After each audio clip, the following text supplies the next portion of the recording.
बोला बोला गढ़वा वाली गढ़ देवी मैया की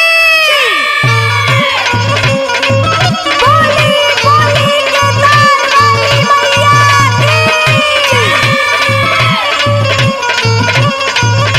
जिया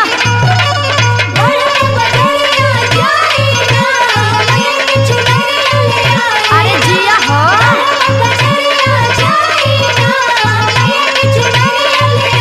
ए जी सुनत हवा का हो? अरे हमके गढ़ देवी मंदिर जाए के ह अच्छा जाके नारियल चुनरी के व्यवस्था करबो कि घर ही बैठल रहबो। अरे तो तू फिर आगे माथा खराब करे, जो जाके अपन काम कर। अच्छा तो तहार माथा खराब होता, पिछलो साल कह के ना लइलो लेकिन असो ना मानब। अच्छा हाँ सुनी हमर बात। बोला। भाखल बाटे पिया सो गढ़ देवी जाई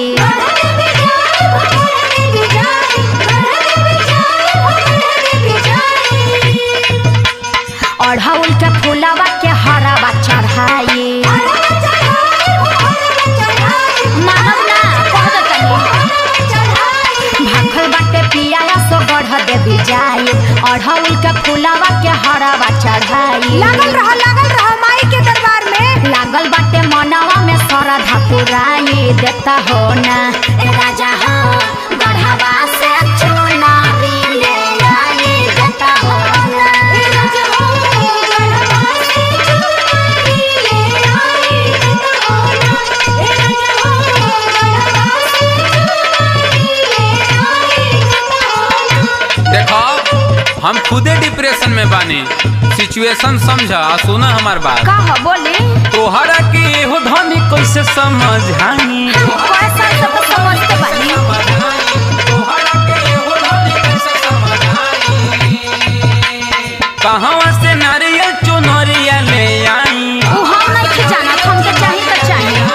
कहवा से नारियल चुनरिया ले आई। ए तोहरा के हो धनी कैसे समझाई, कहवा से नारियल चुनरिया ले आई। अच्छा तो इहो हम ही बताई सुना लाले और हुलावा से थोरिया सजाई ले तू हो ना ए धनी हो बोले ना। फुलवे चढ़ाई माई के मनाई ले तू हो ना। अच्छा लोग बहाना करे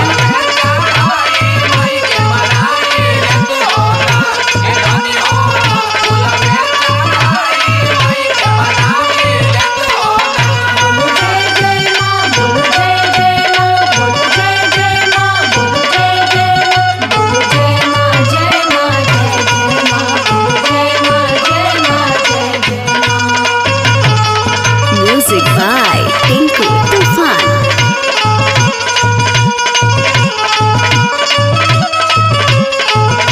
ए जी सुनत हवा बोला कहत हई कि छतरपुर नावा बाजार पलामू में बड़ा सस्ता सामान मिलेला तो उहे से जाके ना लिया देता।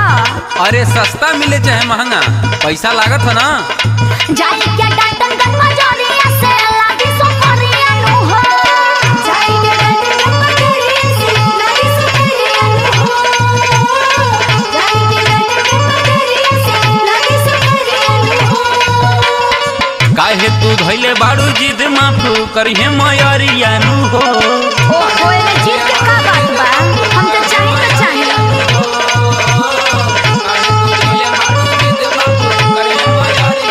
ए जी का हो? कहत है ना कि तू जाके प्रसादी ले आब आ हमके भवनाथपुर के पंडाल घुमा दो।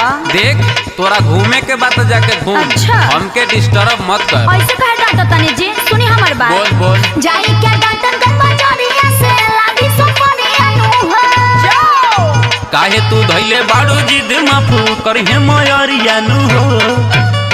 बंसीधर राजा पहाड़ी घुमाई देता हो ना। अच्छा। बंसीधर राजा पहाड़ी घुमाई देता हो ना ए राजा हो रमुना से चुनारी ले आई देता हो ना ए राजा हो रमुना से चुनारी ले आई देता हो ना ए राजा हो रमुना से चुनारी ले आई देता हो ना। जिया हो टिंकू भैया, शिव शक्ति स्टूडियो के जयकार होखे लगो। जिया कनी तू भक्ति में झूमा हो।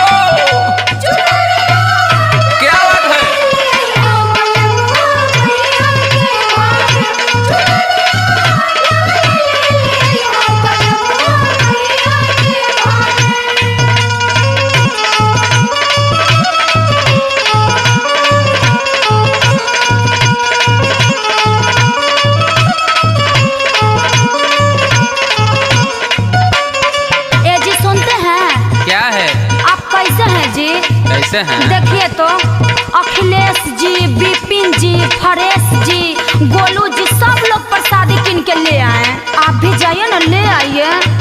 अच्छा पिया धनंजय जाके रहला से लादी हिलाले से नुरवा पिया धनंजय जाके रहला से लादी हिलाले से नुरवा पिया धनंजय जाके रहला से लादी हिलाले से नुरवा संतोष कुमारा लगे किने गईनी मिलल ना हमके उधारवा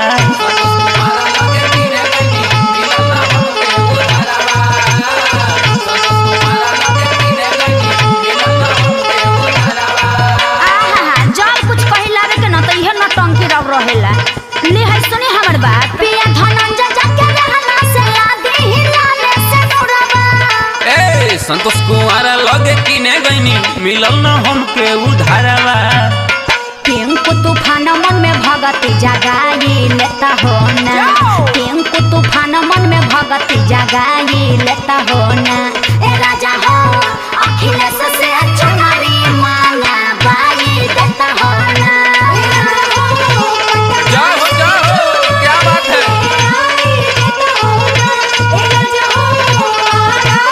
झूमत रहा अरे जिया जिया क्या बात है जिया अच्छा ठीक बात तू तैयारी कर हम आवत नहीं इनु भइल बा।